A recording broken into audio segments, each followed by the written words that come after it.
भक्तों से भिखारी है ये अवधपुरी। जहाँ बद्रिकाश्रम की भूमि पर सनकाद ऋषियों में सनंदन ऋषि ये बता रहे हैं कि श्रुतियाँ परमात्मा को कैसे जगाती हैं, उनका गुणानुवाद कैसे करती हैं। माने प्रामाणिक चर्चा क्या है, उस पर आप अब तक श्रवण कर रहे थे। श्रुतियाँ कहती हैं भगवान आपके स्वरूप को जानने वाला पुरुष आपके दिए हुए पुण्य और पापों के फल, सुख एवं दुखों को नहीं जानता, नहीं भोगता। वह भोग और भोक्ता भाव से ऊपर उठ जाता है।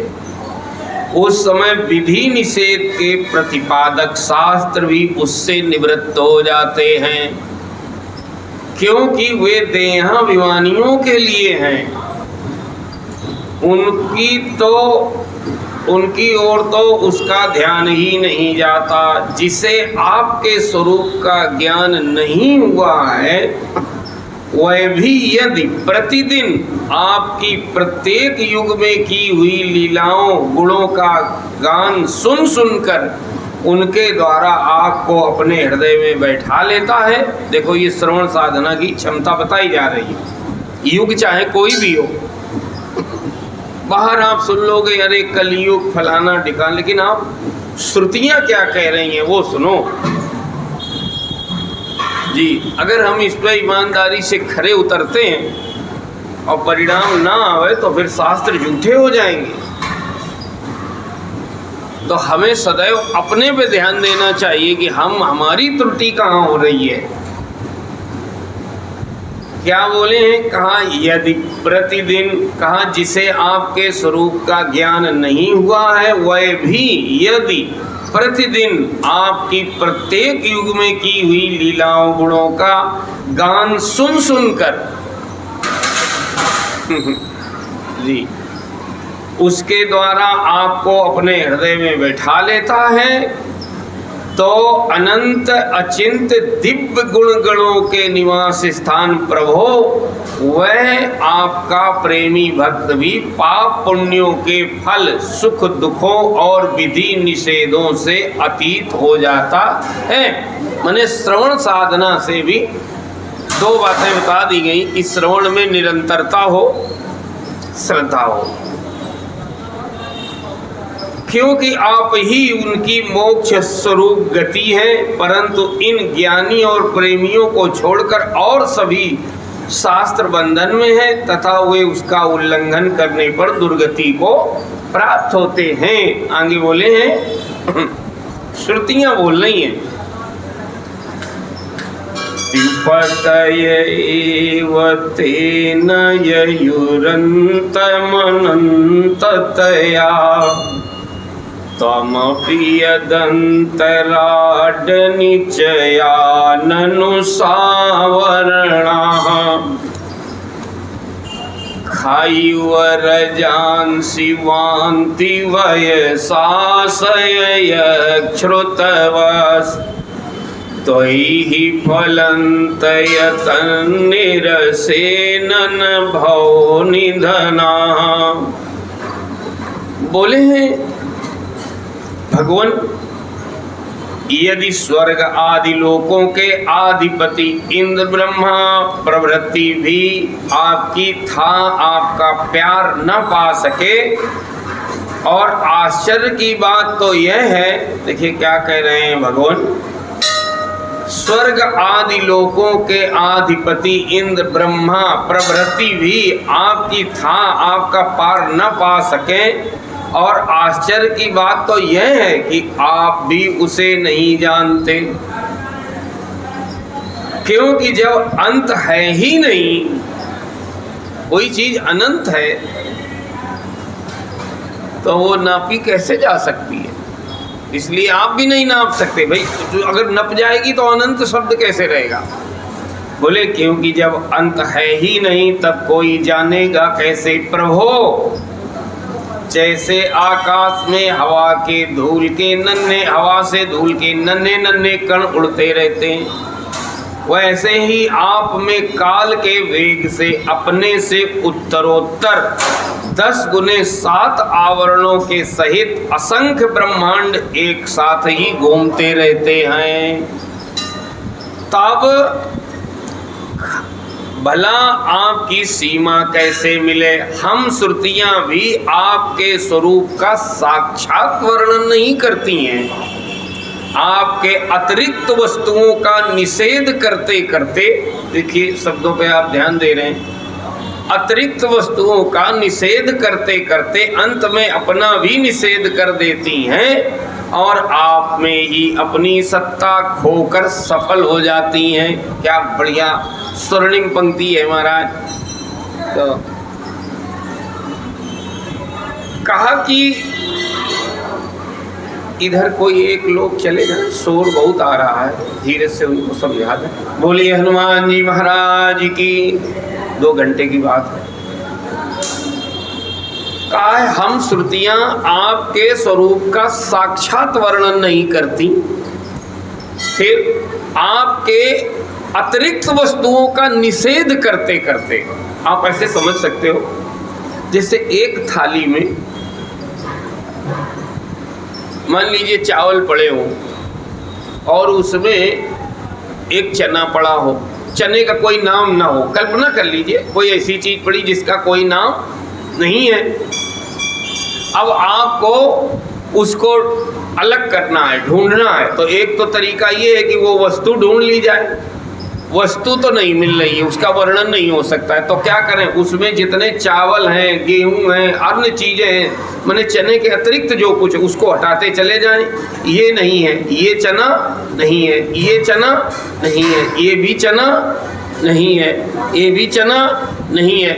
सब कुछ जब हट जाएगा तो एक जो था वो बचेगा। अब आप ना भी कहो तो भी वो, जल्दी जल्दी बोलो, तो भी वो है। इसको कहते हैं निषेध पद्धति।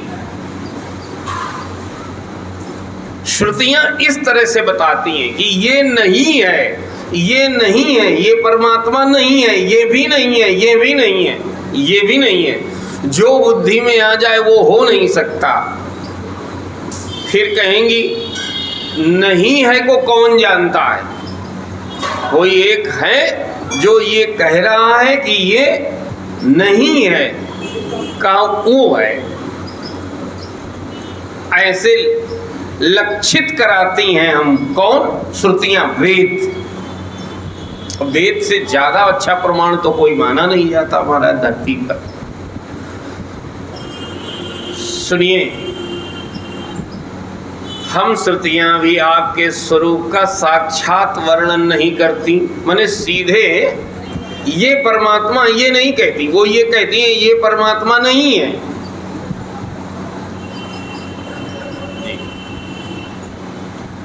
और जिसको ये न कहा जा सके कि ये नहीं है, जिसको कई बार ऐसे कहा जाता है जो शेष है, जो किसी चीज से कटता नहीं है, ऐसा कभी नहीं होगा कि आप कह दें ये नहीं है, क्योंकि जो नहीं है उसका लक्षण करना पड़ेगा। आप ये कह सकते हैं कि ये माइक नहीं है, क्योंकि इसमें लक्षण है कि एक काल खंड के पहले ये नहीं था, एक काल खंड के बाद ये नहीं रहेगा, इसलिए इसमें ये बात बन सकती है कि ये नहीं है जी। और जो जिसमें ये तीनों बातें न लगे उसके बारे में ये नहीं कह सकते कि आप नहीं, कि ये नहीं है। देखिए बोले हैं आपके अतिरिक्त वस्तुओं का निषेध करते करते अंत में अपना भी निषेध कर देती हैं। और अभी और भी सुनिए, आप में ही अपनी सत्ता खोकर सफल हो जाती हैं। कल आपको याद होगा कि महाराज ये नहीं हो सकता है कि एक हम हैं और एक परमात्मा है, और हम परमात्मा को जानते हैं। बोले जो लोग ऐसा कहते हैं वो झूठे हैं, वो पाखंडी हैं, दम्भी हैं। अपने श्रुतियां कह रही हैं मैं अपने आप को खोकर, माने बिना खोए, जी बिना खोए पाया नहीं जा सकता है। जब मैं था तब हरि नहीं। ये देखिए, कम से श्रवण करने से ही पवित्रता आती है हृदय में। आज आप सुनेंगे 10वां स्कंद उत्तरार्ध से अध्याय संख्या 87, श्लोक संख्या 42, और इसके बाद भगवान भोलेनाथ और भस्मासुर की कथा आरंभ हो जाएगी। श्री भगवान उवाच, कथा सुनिए महाराज। जब श्रुतियों ने ऐसे भगवान को जगाया तो श्री भगवान बोले, माने जाग गए, इसका मतलब इत्तेतद् ब्रह्मणा पुत्रा आयुश्रुत्यात्मानुशासनम् सनन्दनमथार्नरचो सिद्धा ज्ञात्वात्मनो गतिम। देवर्षे, इस प्रकार सनकादि ऋषियों ने आत्मा और ब्रह्म की एकता बताने वाला उपदेश सुनकर आत्मस्वरूप को जाना। नित्य सिद्ध होने पर भी इस उपदेश से कृतकृत से होकर उन लोगों ने सनंदन की पूजा की। सनंदन जो सुना रहे थे, है ना, 4 में एक ही थे वो। इत्यसे सस्माम्नाय पुराणोपनिषदृशा समुद्रता पूर्वजातैर्व्योमया नैर्महात्मभिः। नारद, कौन बोला है नारद? वो भगवान नारायण वहीं आश्रम में है। नारद सनकादि ऋषि सृष्टि के आरंभ में उत्पन्न हुए थे, अतएव वे सबके पूर्वज हैं। सबके पूर्वज यानी सबसे पहले के हैं। उन आकाशगामी महात्माओं ने इस प्रकार समस्त वेद, पुराण और उपनिषदों का निचोड़ लिया।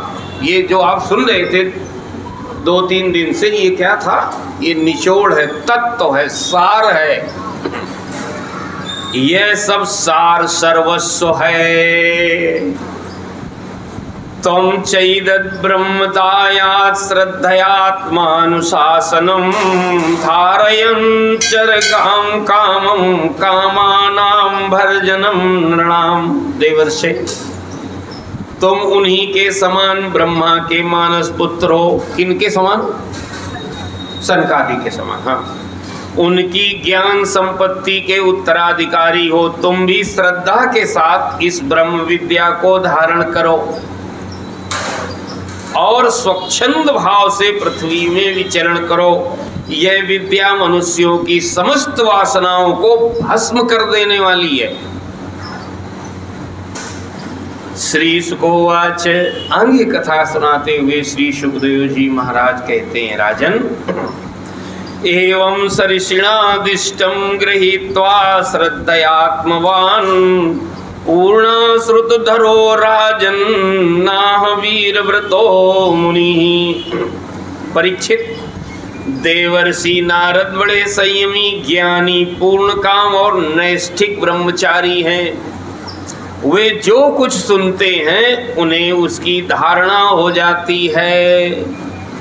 भगवान नारायण ने उन्हें जब इस प्रकार उपदेश किया तब उन्होंने बड़ी श्रद्धा से उसे ग्रहण किया और उनसे कहा। नारद उवाच, क्या कहा महाराज? का नमस्तस्मै भगवते कृष्णायामलकीर्तये यो धत्ते सर्वभूतानां भवायोषतिः कलाः। भगवान, आप सच्चिदानंद स्वरूप श्री कृष्ण हैं। आपकी कीर्ति परम पवित्र है। आप समस्त प्राणियों के परम कल्याण मोक्ष के लिए कमनीय कला अवतार धारण किया करते हैं। मैं आपको नमस्कार करता हूँ। इत्याद्य ऋषिमां नाम्य तक्षिष्यांच महात्मना ततो गादाश्रमं साक्षात् पितुर्द्वैपायनस्य मे। परीक्षित, इस प्रकार महात्मा देवर्षि नारद आदि ऋषि भगवान नारायण को और उनके शिष्यों को नमस्कार करके स्वयं मेरे पिता कृष्ण द्वैपायन के आश्रम पर गए। सभाजितो भगवता कृतासन परिगृह तस्मै तद वर्णयामास नारायण मुखाच्छ्रुतम। भगवान वेद व्यास ने उनका यथोचित सत्कार किया। वे आसन स्वीकार करके बैठ गए। इसके बाद देवर्षि नारद ने जो कुछ भगवान नारायण के मुंह से सुना था वह सब कुछ मेरे पिता को सुना दिया। कौन बोला है? सुखदेव जी महाराज। हाँ, कायिप्ते तद्वर्णितं राजन्यन्ना प्रश्ना कृतस्त्वया यथा ब्रह्मण्य निर्देशे निर्गुणेऽपि मनश्चरेत।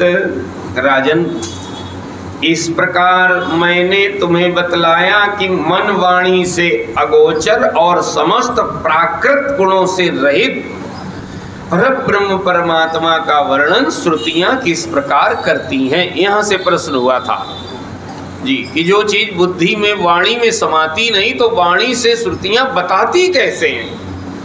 तो उन्होंने बता दिया कि मैं साक्षात नहीं बताती हूँ, मैं भी निषेध करके बताती हूँ। ये नहीं है, ये नहीं है। और जिसका निषेध नहीं किया जा सकता वही परमात्मा है, ये श्रुतियों के बताने का जी। ये प्रसंग बार बार पढ़ने योग्य है। अगर भक्ति और भगवत प्रीति में निरंतरता जागृत, निरंतरता बनी रही तो भूख जब बढ़े तब आप इनको दोहरा सकते हैं, पढ़ सकते हैं जी। जितनी बार दोहराया जाएगा महाराज उतनी बार नवीनता आएगी, स्पष्टता होती चली जाएगी।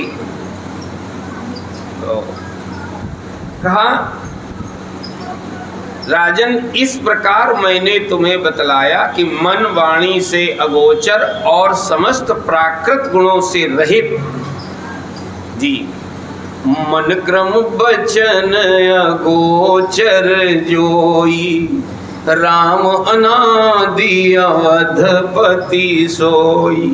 जो ऐसा है, कहा, अगोचर और समस्त प्राकृत गुणों से रहित, सर्वरहित, सब उर्पुर वासी, राम ब्रह्म चिन्मय अविनाशी। ये भगवती पराम्बा पार्वती के मुख से कहलवाया गोस्वामी जी ने।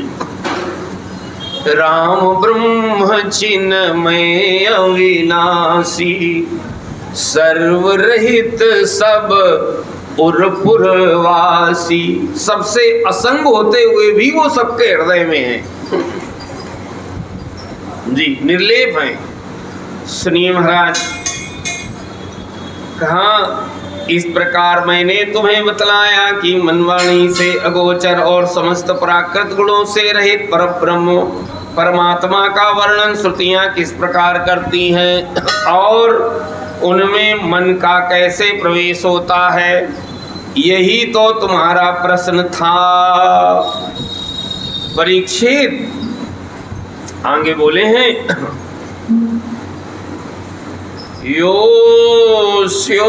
योऽस्योत्प्रेक्षक आदि मध्य निधने यो व्यक्त जीवेश्वरो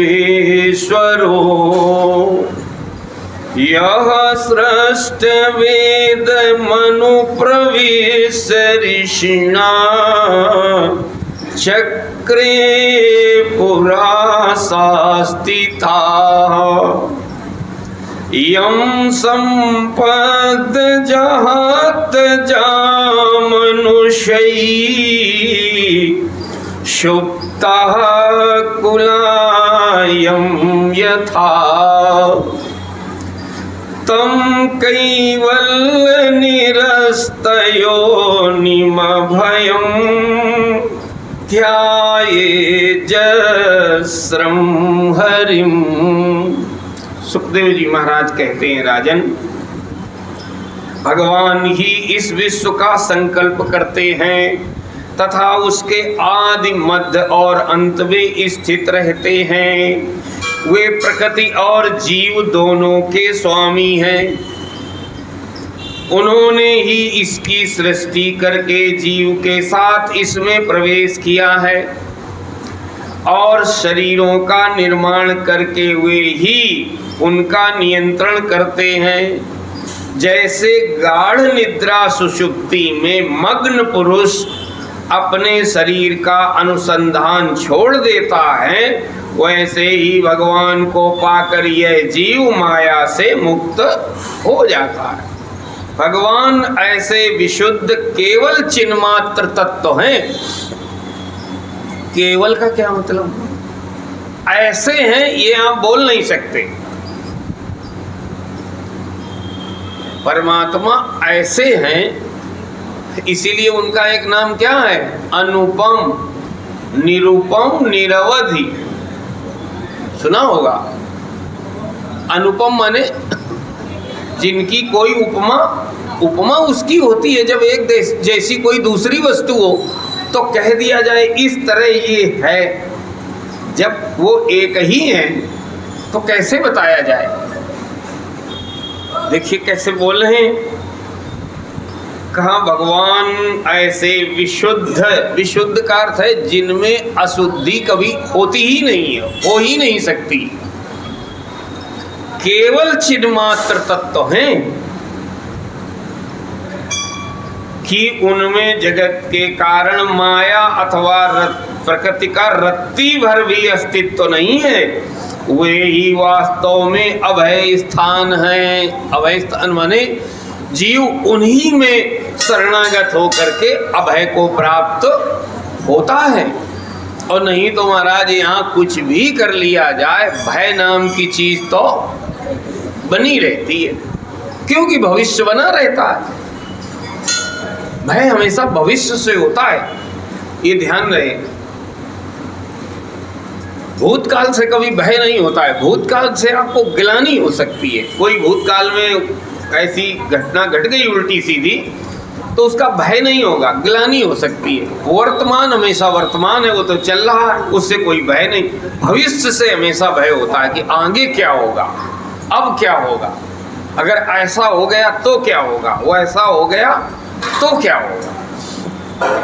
और जब कोई जीव परमात्मा को प्राप्त हो जाता है तो उसमें भविष्य नहीं रहता, भूतकाल भी नहीं रहता, वर्तमान केवल विद्यमानता रहती है, वो केवल है। जी देखिए क्या बोले हैं, उनके जगत के कारण माया अथवा प्रकृति का रत्ती भर भी अस्तित्व नहीं है। वे ही वास्तव में अभय स्थान है। उनका नित्य निरंतर चिंतन करते रहना चाहिए। ये अंतिम लाइन। इति श्रीमद्भागवते महापुराणे पारमहंस्यां संहितायां दशम स्कंधे उत्तरार्धे नारद नारायण संवादे वेदस्तुतिर्नाम 87तमो अध्यायः। हरि ओम तत्सत्, हरि ओम तत्सत्, हरि ओम तत्सत्। 88तमो अध्यायः। ओम नमो भगवते वासुदेवाय। श्री सुको राजोवाच, शिव जी का संकट मोचन, माने अब वो कथा आरंभ हो रही है भस्मासुर और भगवान शंकर की। यहाँ परीक्षित ने एक प्रश्न रखा है श्री सुखदेव जी महाराज के सामने।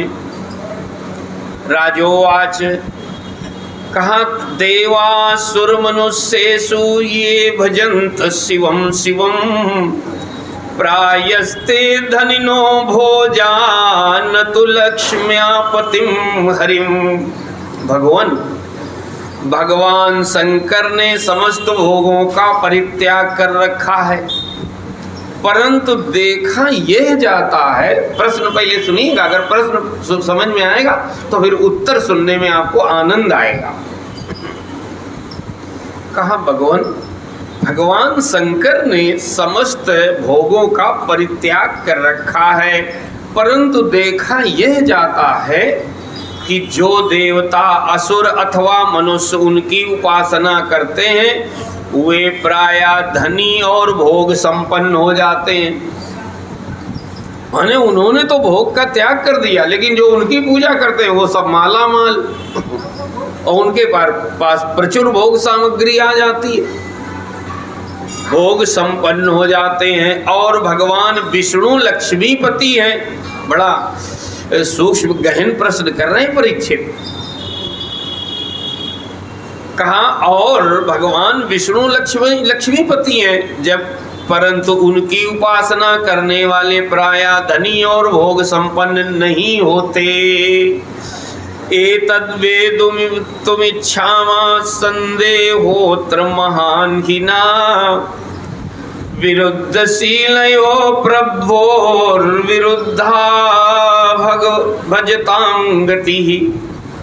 दोनों प्रभु माने भगवान शंकर और भगवान विष्णु, दोनों प्रभु त्याग और भोग की दृष्टि से एक दूसरे से विरुद्ध स्वभाव वाले हैं,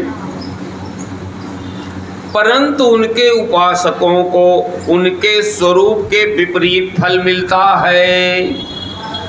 मुझे इस विषय में बड़ा संदेह है कि त्यागी की उपासना से भोग और लक्ष्मीपति की उपासना से त्याग कैसे मिलता है। मैं आपसे यह जानना चाहता हूँ। ये प्रश्न जब परीक्षित महाराज ने किया है तो श्री सुकोवाच,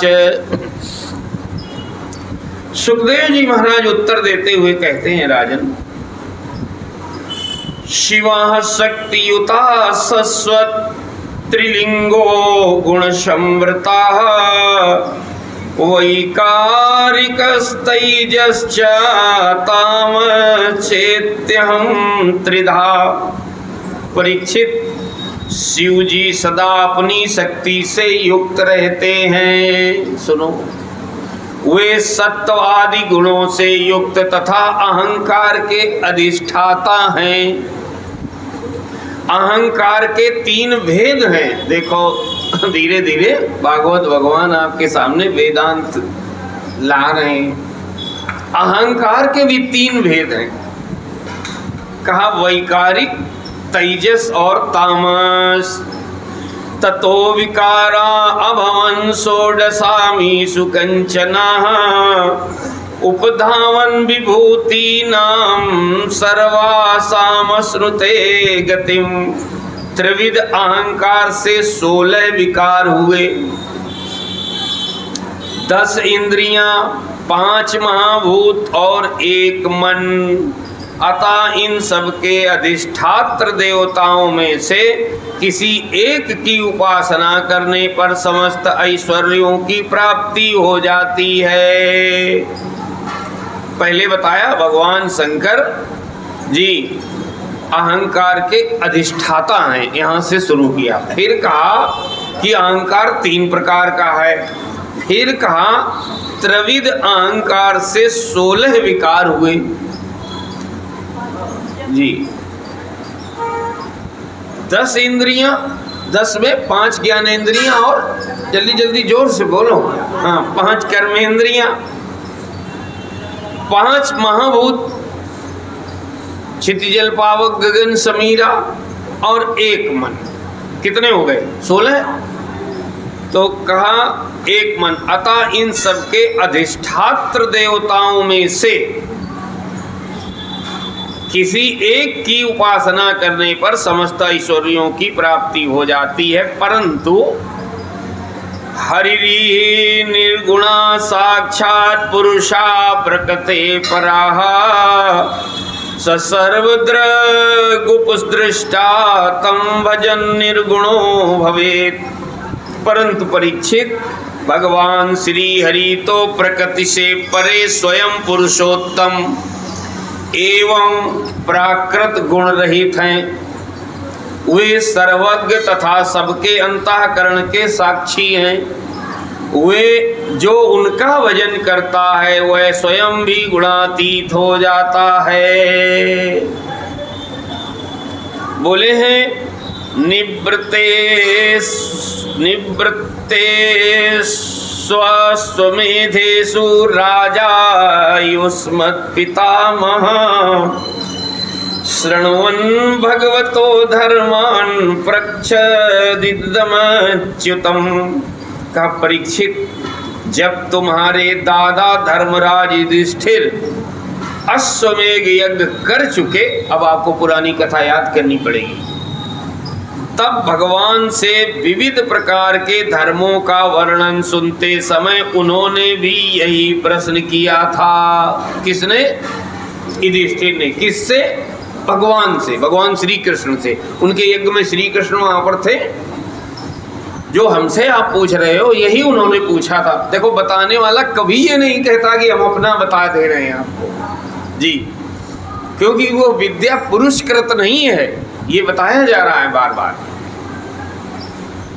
फिर कहा, इसलिए इससे एक चीज निकल के आती है कि जो चीज शास्त्र सम्मत न हो वो स्वीकार नहीं है। ये इसीलिए अगर कोई जिम्मेदार वक्ता कहीं भी आपको दिखेगा तो ध्यान रखना, शास्त्र का प्रमाण अवश्य देगा कि ये जो मैं आपको सुना रहा हूं ये यहाँ पर लिखा हुआ है, मैंने यहाँ से लिया है। और अगर वो बात नहीं है तो फिर हनुमान जी महाराज की। तो आगे सुनिए महाराज। बोले हैं कि परीक्षित, जब तुम्हारे दादा धर्मराज युधिष्ठिर अश्वमेध यज्ञ कर चुके, तब भगवान से विविध प्रकार के धर्मों का वर्णन सुनते समय उन्होंने भी यही प्रश्न किया था जो आप मुझसे कर रहे हो। स आह भगवान तस्मै प्रीता शुश्रूषवे प्रभो नृणां निःश्रेयसार्थाय योऽतीर्णो यदो कुले। कहाँ परीक्षित, भगवान श्री कृष्ण सर्वशक्तिमान परमेश्वर हैं। मनुष्यों के कल्याण के लिए ही उन्होंने यदुवंश में अवतार धारण किया है।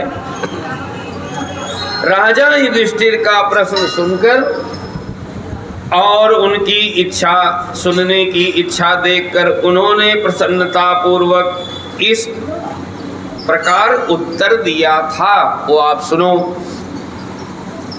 श्री भगवान उवाच, जब युधिष्ठिर ने पूछा था तो भगवान बोले। क्या बोले?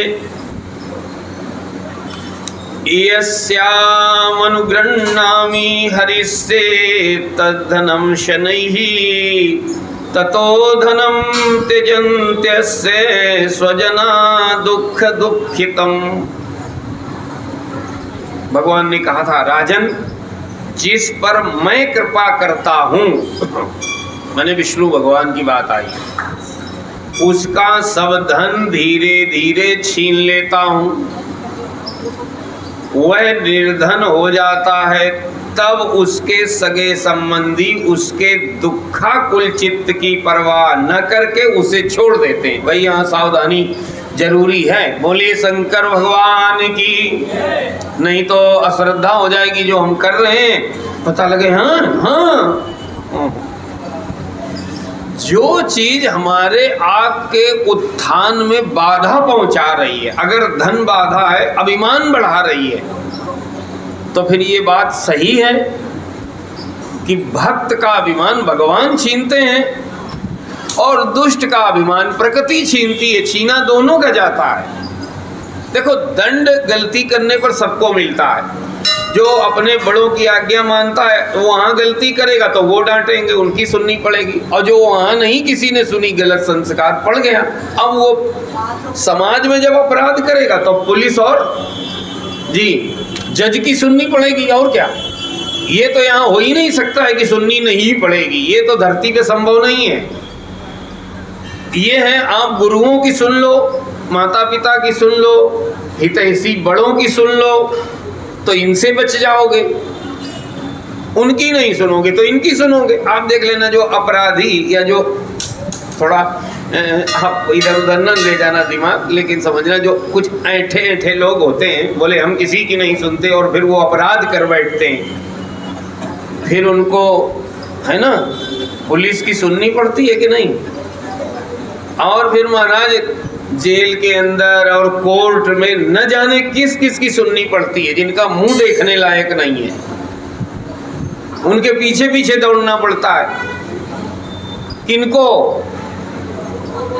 जो कहते हैं हम किसी की नहीं सुनते, मैंने अपने घर में बड़ों से कह देते हैं कई बार, हम नहीं सुनते हो तो गलत संस्कार का संवर्धन हो जाएगा, सुननी तो पड़ेगी।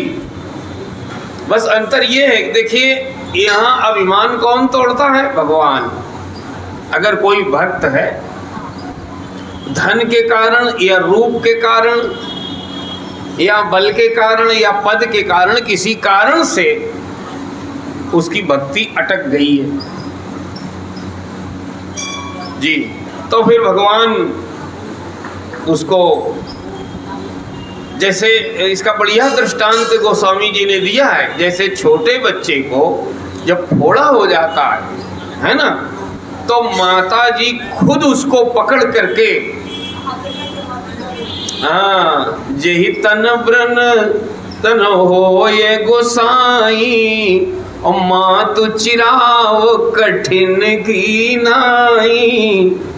और वो दोहा मदद करो भाई, रोवई बाल अधीर, यद्यपि वो बहुत बिलबिलाता है, यद्यपि प्रथम दुख पावई रोवई बाल अधीर। वो फोड़ा माता जी उसको खुद ही पकड़ लेती है अपने हाथ से जोर से, और जब डॉक्टर उसमें चीरा लगाता है तो बालक बहुत बिलबिलाता है।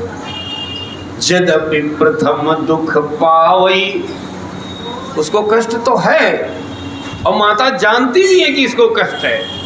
रोई बाल अधीर, व्याधि नाश हित जननी, गनति न सो शिशु पीर।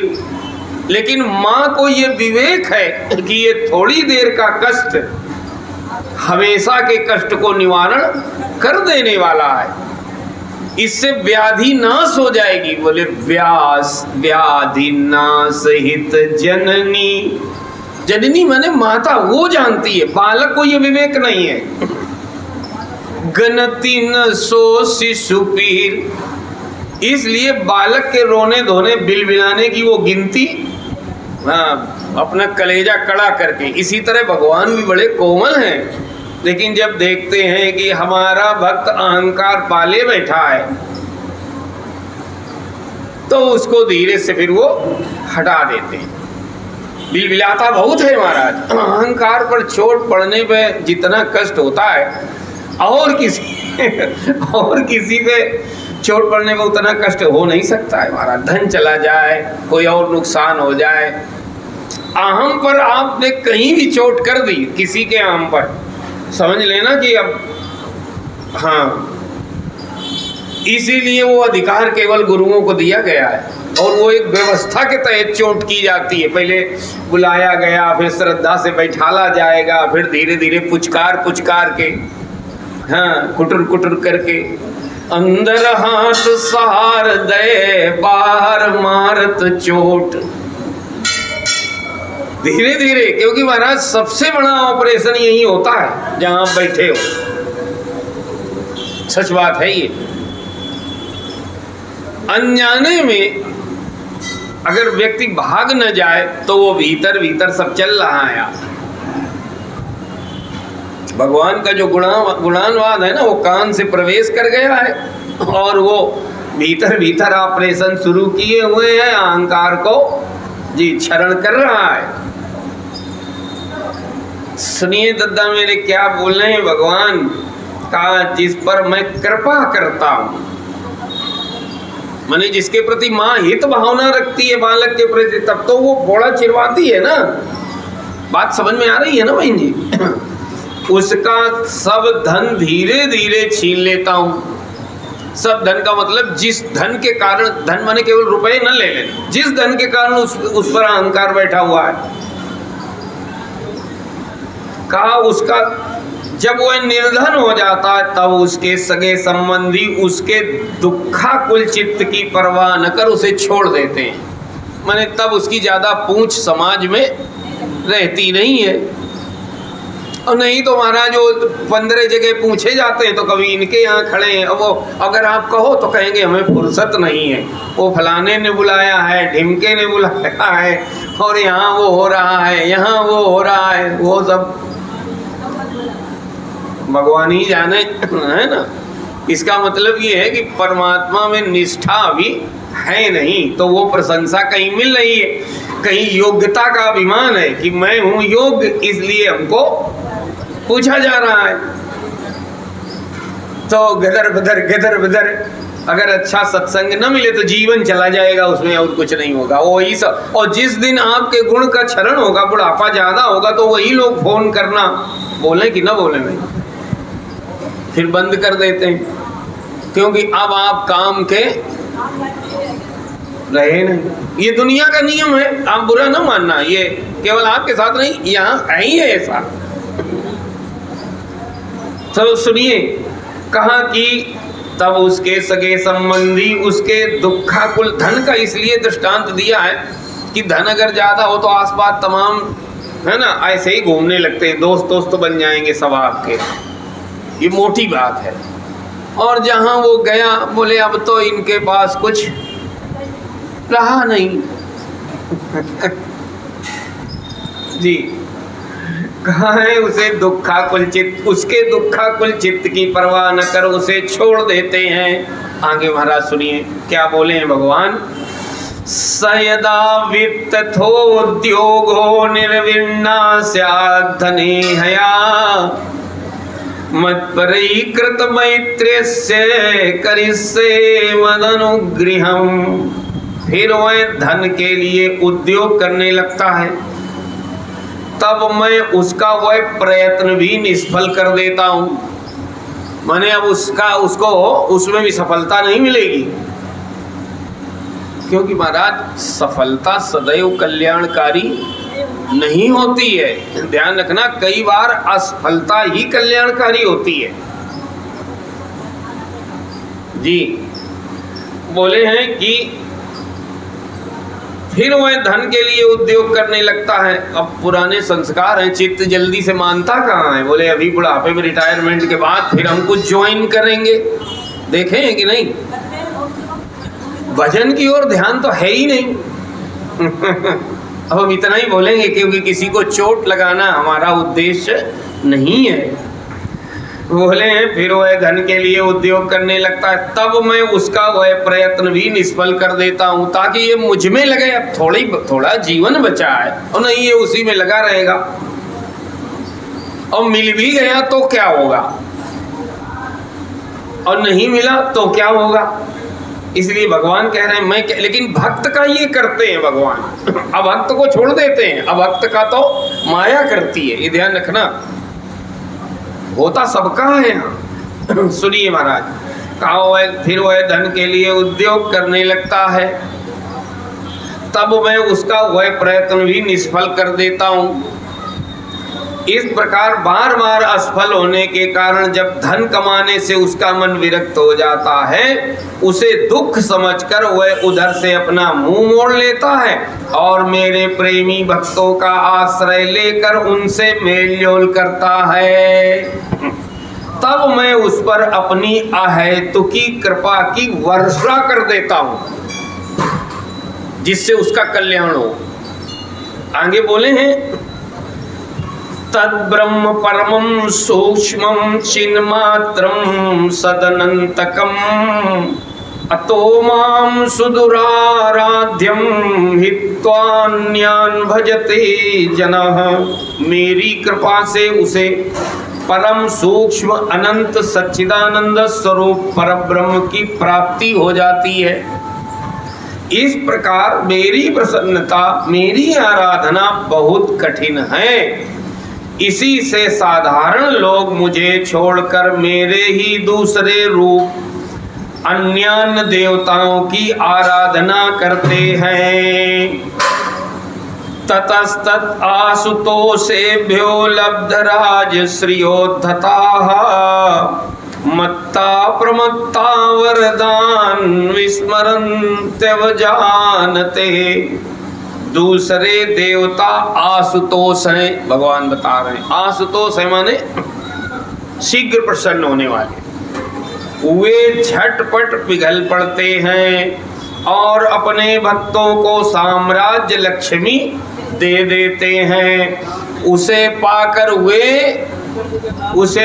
वे उच्च श्रृंखल प्रमादी और उन्मत्त हो उठते हैं और अपने वरदाता देवताओं को भी भूल जाते हैं तथा उनका तिरस्कार कर बैठते हैं। श्री सुकोवाच, आगे कथा सुनाते हुए सुखदेव जी महाराज कहते, राजन, साप प्रासाद योरीशा ब्रह्म विष्णु शिवादयः सद्य साप प्रसादोंग शिवो ब्रह्मान चाच्युताः।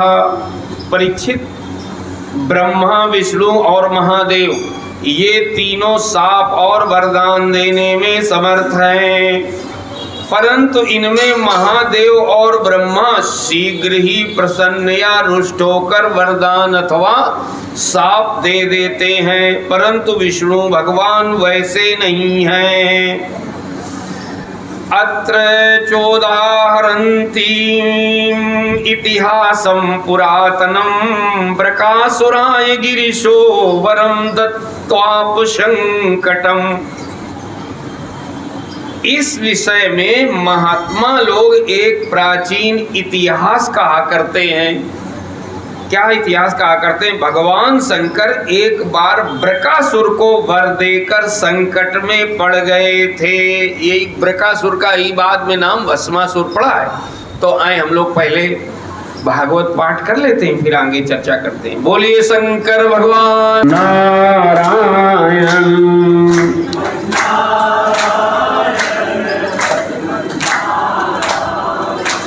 श्रीमन्नारायण भजमन्नारायण।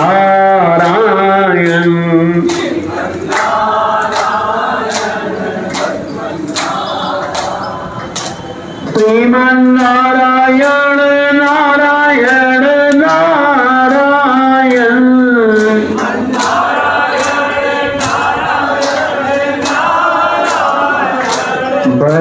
भजमन्नारायण नारायण नारायण।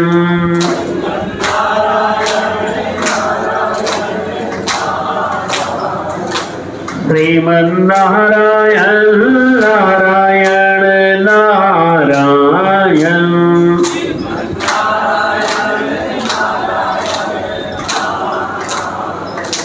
लक्ष्मी नारायण नारायण नारायण।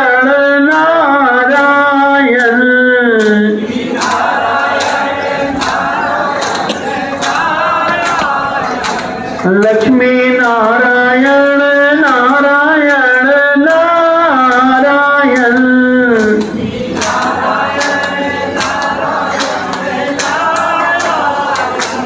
भजमन नारायण नारायण नारायण।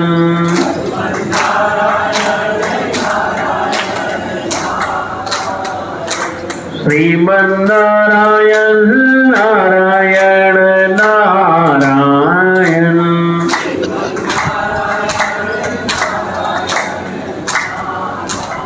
बोलिए लक्ष्मी नारायण भगवान की। श्री भगवान वाच अहमेवाश्वमेवा पश्चादहयदेतच्च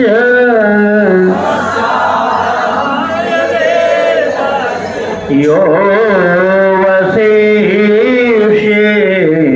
सोऽस्म्यहम्। हरिते संयत् प्रतीयेत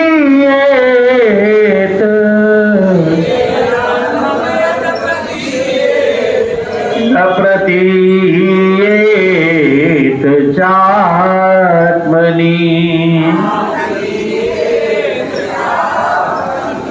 तद्विद्या तदेव जिज्ञासन्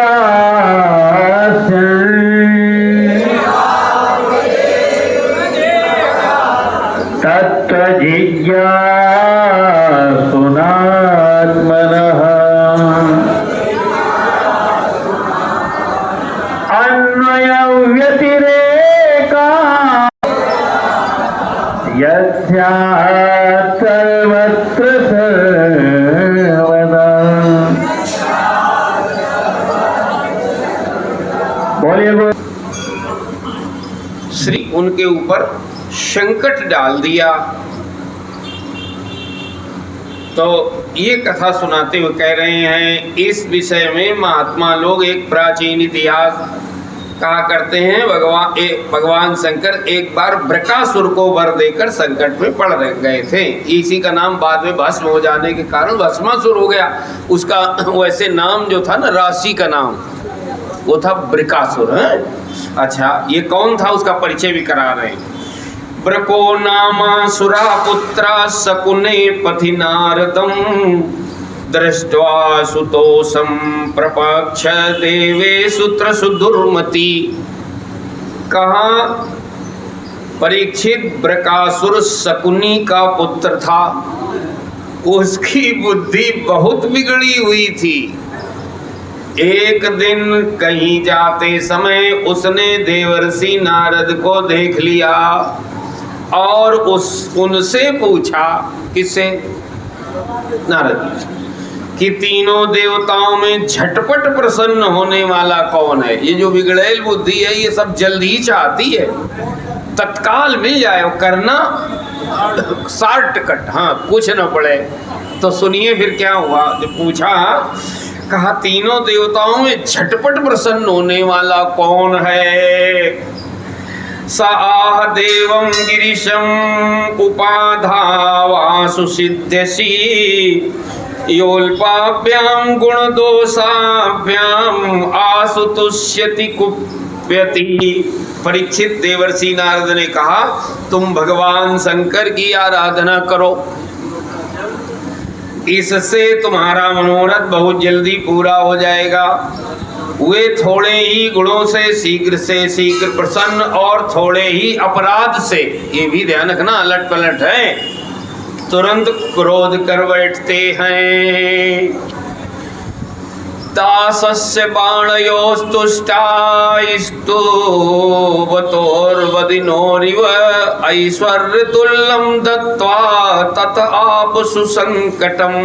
का रावण और बाणासुर ने केवल बंदी जनों के समान शंकर जी की कुछ स्तुतियां की थी, इसी से वे उन पर प्रसन्न हो गए और उन्हें अतुलनीय ऐश्वर्य दे दिया।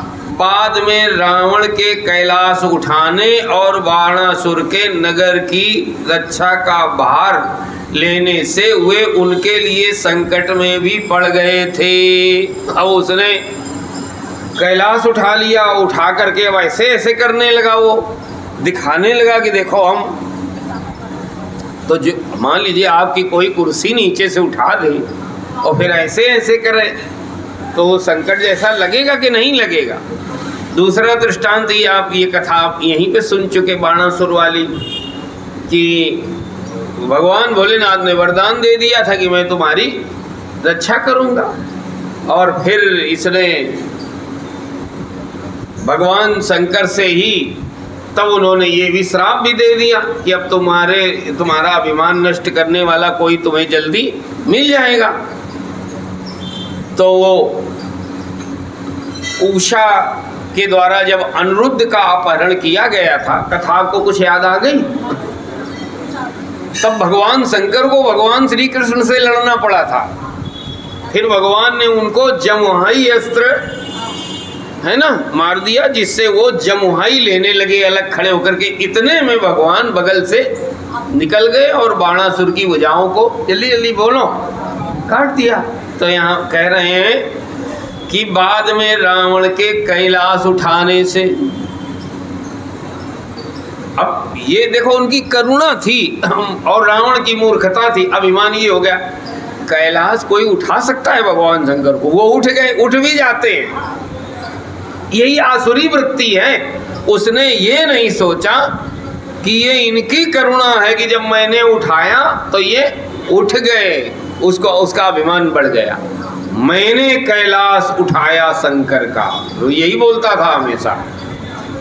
वहीं से फिर पतन शुरू हो गया। जी सुनिए महाराज, यही तामसी सत्व गुण में अंतर है। भगवान सबरी माता को पूछते हैं कि आप बताओ सीता जी का पता कैसे लगाया जाए। वो बता देती हैं, प्रभु आप जानबूझ के मुझसे पूछ रहे हो। अब पूछ रहे हो तो मैं बता देती हूँ, लेकिन मुझे भ्रम कोई नहीं है कि आपसे कोई बात छिपी नहीं है। और उन्होंने बता भी दिया, काम कर दिया। बोले पंपा सरही जाओ रघुराई, और ता हुई है सुग्रीव मिताई। आप यहाँ से पंपा सरोवर जाओ, वहाँ सुग्रीव से मित्रता होगी और आगे का सब काम शुरू हो जाएगा। तो देखो बता भी दिया, लेकिन उन्होंने कह भी दिया कि प्रभु मुझे कोई भ्रम नहीं है कि आप केवल मुझे बड़ाई देने के लिए कि मेरी दुनिया प्रशंसा करे, मुझे जाने कि मैं भी कुछ जानती हूँ, इसलिए आप मुझसे ये कार्य करवा रहे हो। इस सतोगुण का की समझ है, ये संत के हृदय की समझ है। असुर के हृदय की समझ ये है कि कैलाश उठाया शंकर का। हाँ, यही आसुरी वृत्ति, अहंकार बढ़ जाता है। और जबकि वो कर्पूर गौरम करुणा अवतारम, वो करुणा के अवतार हैं। उनको लगा मेरा भक्त चाहता है कि मैं उठ जाऊं तो मैं उठ जाऊंगा। उसने अभिमान बढ़ा लिया। और फिर महाराज मालूम है फिर आगे क्या क्या होता है। जब अभिमान बढ़ता है तो तब जो कुछ होता है वो सब हुआ।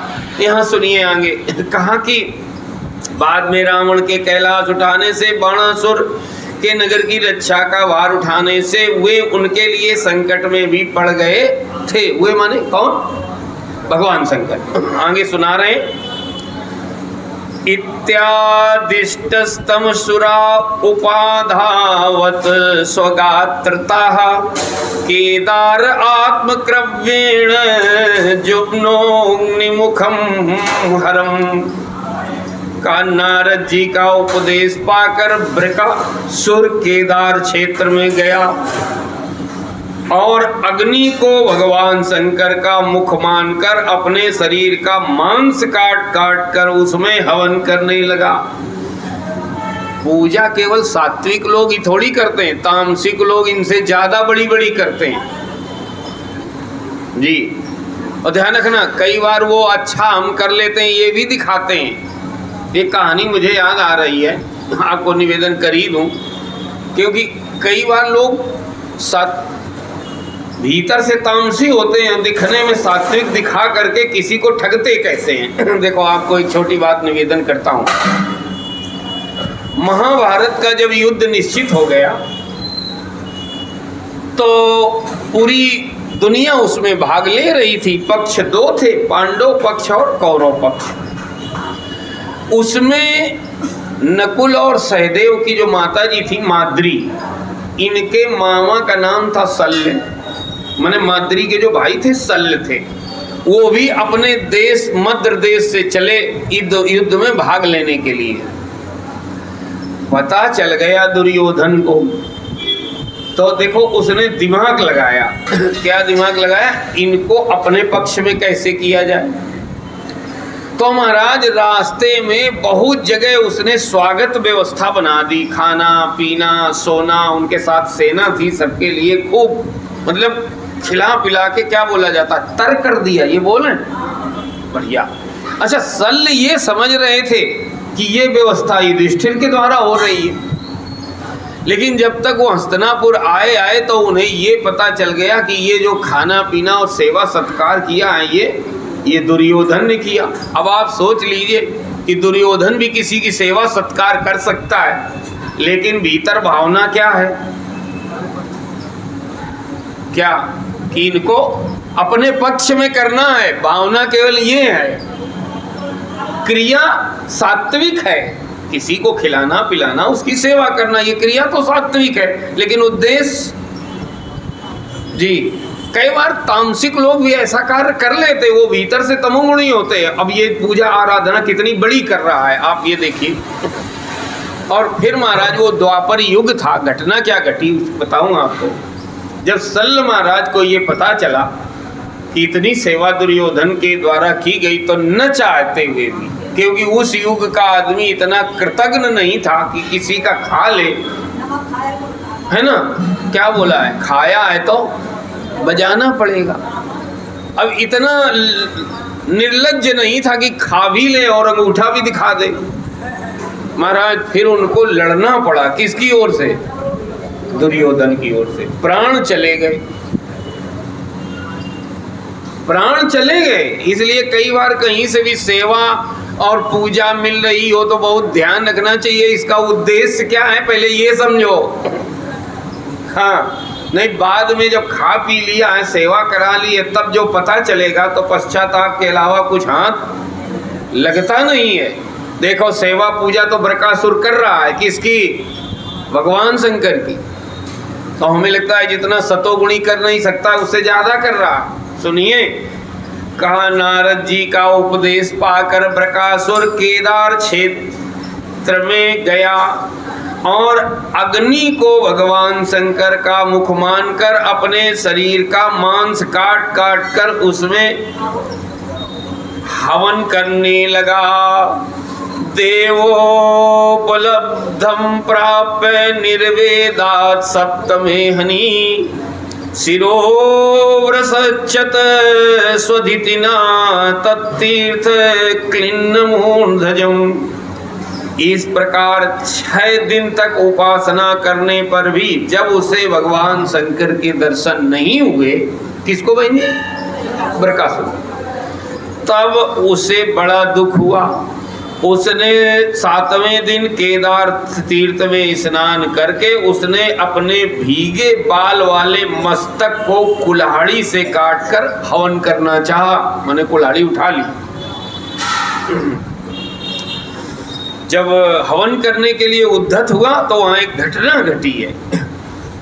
तदा महाकारुणिका सधूर्जटीर यथा वयं चाग्निरिवोत्थितो नलात् निगृह्य दोभार्यम्बुजोऽन्यर्मार्ययत् तत्स्पर्शनादभूय उपस्कृताकृतिः। का परीक्षित, जैसे जगत में कोई दुखवश आत्महत्या करने जाता है तो हम लोग करुणावश उसे बचा लेते हैं, वैसे ही परम दयालु भगवान शंकर ने बृकासुर के आत्मघात से पहले ही अग्निकुंड से अग्निदेव के समान प्रकट होकर अपने दोनों हाथों से उसके दोनों हाथ पकड़ लिए और गला काटने से रोक दिया। उनका स्पर्श होते ही बृकासुर के अंग ज्यों के त्यों पूर्ण हो गए। तमाह चागाल मलम वृणीस्व में यथा विकामं वितरामि ते वरम प्रिये तोयेन नृणां प्रपद्यता मोहो त्वयात्मा भ्रसमधृतेर्वृथा। कहा भगवान शंकर ने बृकासुर से कहा, प्यारे बृकासुर, बस करो बस करो, बहुत हो गया। मैं तुम्हें वर देना चाहता हूं, तुम मुंह मांगा वर मांग लो। अरे भाई, मैं तो अपने शरणागत भक्तों पर केवल जल चढ़ाने से ही संतुष्ट हो जाया करता हूँ। भला तुम झूठ मूठ अपने शरीर को क्यों पीड़ा दे रहे हो। देवम सा बब्रे पापियान वरम भूत भयावहम यस्य यस्य करम श्रीर्ष्णी धासे साम्रियतामिति। परीक्षित, अत्यंत पापी बृकासुर ने समस्त प्राणियों को भयभीत करने वाला यह वरदान मांगा। क्या मांगा? कि मैं जिसके सिर पर हाथ रख दूं वही मर जाए। भीतर भावना कैसी है? ये इसको तामसी वृत्ति कहते हैं। अच्छा, तुम्हें क्या मिलेगा? आपको अगर भगवान शंकर वरदान देने आए तो आप क्या मांगो? हम तो यही मांगेंगे अगर मिलने लग गया कि हम जिसके सर पे हाथ रख दे वो जी जाए। भाई मरने से क्या मिलेगा हमको? है? मर तो वो वैसे ही फ्री में जाने वाला है एक दिन। इसको तामसी वृत्ति कहते हैं, किसी के अनिष्ट करने की सोचना, है ना, चाहे पूजा करके चाहे देवता को प्रसन्न करके सोचना, उसका जो अंतिम परिणाम होगा ध्यान रखना वो सही हो नहीं सकता है। राजा दक्ष ने यज्ञ किया, पहले तो खूब अच्छा दिखाई दे रहा होगा, चारों ओर बोर्ड बैनर लगे होंगे, वेदियां सजी होंगी, मंत्र चले, लेकिन अंतिम परिणाम जी शकल बदल गई। जो मुंह देवता का था वो बकरे का हो गया। ऐसे शकल बदल जाती है। जो लोग कुत्सित उद्देश्य रख के कार्य करते हैं, कार्य देखने में चाहे जितना अच्छा हो, महाराज बदलना तय है। अब देखिए कार्य बहुत अच्छा है, महादेव की आराधना की है, लेकिन जो धारणा है, जो उद्देश्य है जी, वो कितना कुत्सित है कि मैं जिसके सर पर हाथ रख दूं। इसको तामसी वृत्ति बोलते हैं, तमोगुण की अधिकता है। अनिष्ट करने वाले काम की बोले हैं कि मैं जिसके सिर पर हाथ रख दूं वही मर जाए। तक श्रुत्वा भगवान रुद्रो दुर्मना युव भारत ओमिति प्रासं तस्मै ददेहेर्मृतं यथा। इसलिए महाराज शास्त्रों ने ये बात कही कि भले ही किसी ने आपका की कोई हानि की हो, लेकिन आप उसको भगवान पे छोड़ देना मत करना। आप परमात्मा पर उसको छोड़ दो, कुछ न कुछ बात बन जाएगी देर सवेर। नहीं किस किस से उलझोगे? यहाँ कुछ न कुछ होता ही रहेगा। एक जाएगा तो दूसरा आएगा, दूसरा जाएगा तो तीसरा आएगा, और आपकी आराधना और खराब हो जाएगी और परिणाम भी अच्छा नहीं आएगा। तो सुनिए महाराज आगे की कथा सुनिए कि जब उद्देश्य में गलती है तो परिणाम कैसे आता है। का परिचित उसकी याचना सुनकर भगवान रुद्र पहले तो कुछ अनमने से हो गए, फिर हंसकर कह दिया अच्छा ऐसा ही हो। ऐसा वर देकर उन्होंने मानो सांप को अमृत पिला दिया। आप सुनिए। इत्युक्ता सोऽसुरे नूनं गौरी हरण लालसाः सतद्दर्परीक्षार्थं शम्भोर्मूर्ध्निं किलासुरा स्वहस्तं धातुमारेवे सो बिभ्यत् स्वकृताक्षिवाः।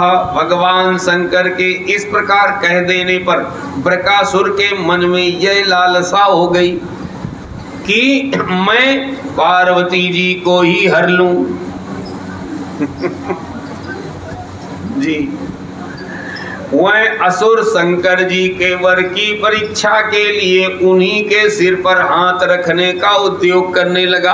उन्हें उधर बढ़ा, प्रयास शुरू है कि पहले तुम ही से अजमाते हैं। दुष्टों का काम यही है। गोस्वामी जी ने इसलिए एक लाइन लिखी कि बुध नहीं करहीं अधम कर संगा। धोखे से भी, किसी कारण से भी अधम व्यक्ति के साथ नहीं, वो अंतिम तक आपका को हानि ही पहुंचाएगा। आपको लग भले रहा हो आरंभ में ये हमारा हितैषी है, कुछ इससे बन जाएगा, हो नहीं सकता। आपको भले लग सकता है कि इनसे हमारा कुछ है ना अच्छा हो जाएगा, बन जाएगा। नहीं नहीं, गलती मत करना कभी।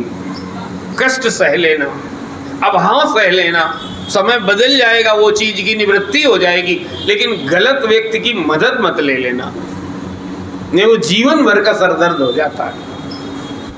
देखिए, हाँ उन्होंने बड़ा अच्छा लिखा है, किसी दिन विस्तार होगा। उन्होंने कहा कि जिस अग्नि से धुआं उत्पन्न होता है वही धुआं उस अग्नि को बुझा देता है जी। इसलिए अस समुझ प्रसंगा, ये प्रसंग समझ करके जो बुद्धिमान लोग हैं वो अधम की संगति नहीं करते, क्योंकि अंतिम परिणाम अब देखिए यहाँ सुनिए महाराज। कहा कि भगवान शंकर के इस प्रकार कह देने पर बृकासुर के मन में लालसा हो गई, मैं पार्वती जी को ही हर लूं। वह असुर शंकर जी के वर की परीक्षा के लिए उन्हीं के सिर पर हाथ रखने का उद्योग करने लगा। अब तो शंकर जी अपने दिए हुए वरदान से ही भयभीत हो गए। अच्छा भाई, यहाँ आप इसको ऐसे श्रवण करना ज़्यादा अच्छा लगता है कि वो भयभीत होने की लीला करने लगे। उनको कौन भयभीत कर सकता है? हमको बताने के लिए। सुनिए फिर आगे कहा, तेनोपसृष्टा संत्रस्ता पराधावन सवे पथो यावदन्तं दिवो भूमे काष्ठानामुगादुदक। कहा वह उनका पीछा करने लगा, माने भागने से भी पिंड छूट नहीं रहा है। वे उससे डर कर कांपते हुए भागने लगे। वे पृथ्वी स्वर्ग और दिशाओं के अंत तक दौड़ते रहे, परंतु फिर भी उसे पीछा करते देख उत्तर की ओर बढ़े। उत्तर दिशा में देवताओं का वास है, उधर बढ़े कि शायद इधर से कुछ मदद। अजानन्ता प्रतिविधि तु श्रीवासं सुरेश्वराः ततो वैकुंठ मगमद भास्वरम तमसा परम। बड़े बड़े देवता इस संकट को टालने का उपाय न देखकर चुप रह गए। माने हलचल तो हुई कि कुछ करें मन भी था, लेकिन उनको लगा कि अब हम इसको टाल नहीं सकते। ऐसा न हो उनको छोड़ के वो मेरी खोपड़ी में क्या हाथ रख दे, इसलिए जल्दी कोई अगल बगल मना करने के लिए भी निकल नहीं रहा है। सुनिए फिर हुआ, चुप रह गए का क्या मतलब? सन्नाटा हो गया वहां। अंत में वे प्राकृतिक अंधकार से परे परम प्रकाशमय वैकुंठ लोक में गए। कायत्र नारायणा साक्षात् न्यासिनां परमागतिः शांतानां न्यस्तदंडानां यतो नावर्तते गता। वैकुंठ में स्वयं भगवान नारायण निवास करते हैं। एकमात्र वे ही उन सन्यासियों की परम गति हैं जो सारे जगत को अवैदान करके शांत भाव में स्थित हो गए हैं। तो वैकुंठ में जाकर जीवों को फिर नहीं लौटना पड़ता। बोले तम तथा व्यसनम दृष्ट्वा भगवान व्रजिनार्दना दूरात् प्रत्युदयात् भूत्वा बटुको योग मायया।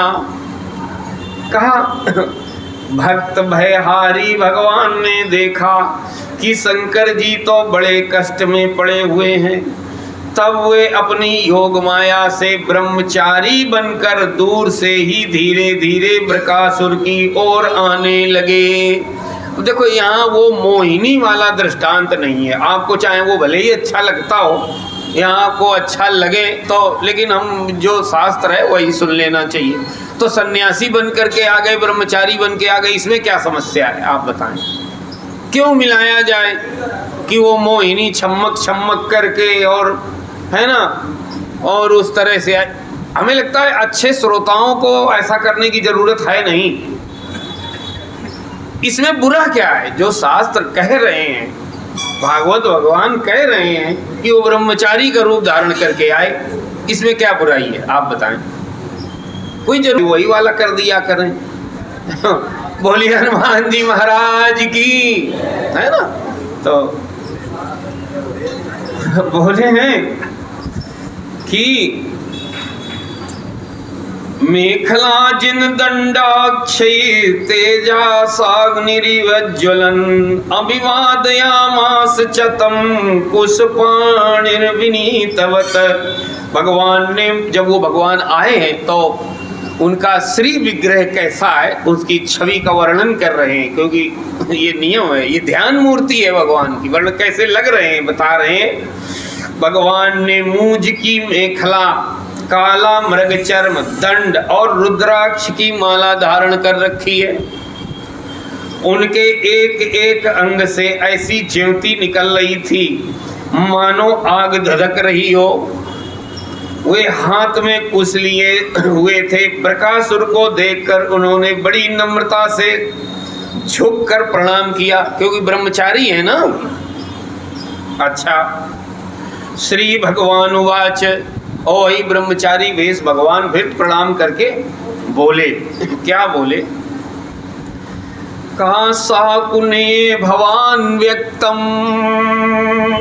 श्रांता किम दूरमागतः क्षणं विश्रम्यतां पुंस आत्मायं सर्वकामधुक्।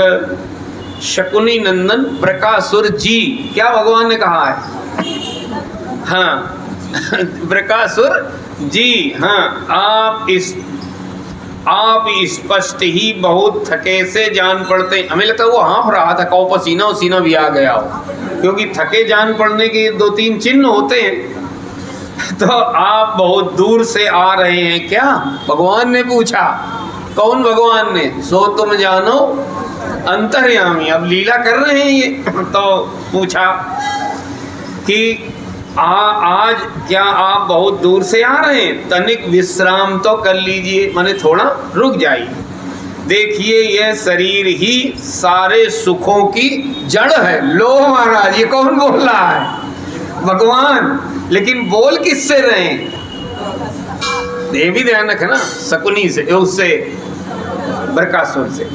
का सुखों की जड़ है, इसी से सारी कामनाएं पूरी होती हैं। इसे अधिक कष्ट देना नहीं चाहिए। अच्छा, यदि न श्रवणायालम युष्म द्रव्यवसितम विभो वण्यतां प्रायसा पुंभिर्धृतै स्वार्थान् समीहते। आप तो सब प्रकार से समर्थ हैं। ये भगवान कह रहे हैं। किससे? इस समय आप क्या करना चाहते हैं? यदि मेरे सुनने योग्य कोई बात हो तो बतलाइए। पहले बढ़िया प्रशंसा की है, और ये भी कह दिया अगर बहुत ज़्यादा वैसी ना हो। देख रहे हो भगवान जब लीला करते हैं तो होशियारी वाली कैसे करते हैं। क्योंकि संसार में देखा जाता है कि लोग सहायकों के द्वारा बहुत से काम बना लिया करते हैं। माने हो सकता है मैं आपकी कोई मदद कर पाऊँ। कई बार मदद ले ली जाती है, आप हाँप रहे हो, परेशान हो, पसीना पसीना हो, और कहीं हमें लगता है लंबा दौड़ करके आ रहे हो, तो अगर आप हमें बताएं तो मैं आपकी कुछ मदद करूं। श्री सुखवाच, आगे कथा सुनाते हुए सुखदेव जी महाराज कहते हैं। क्या कहते हैं महाराज? वो आप कथा कल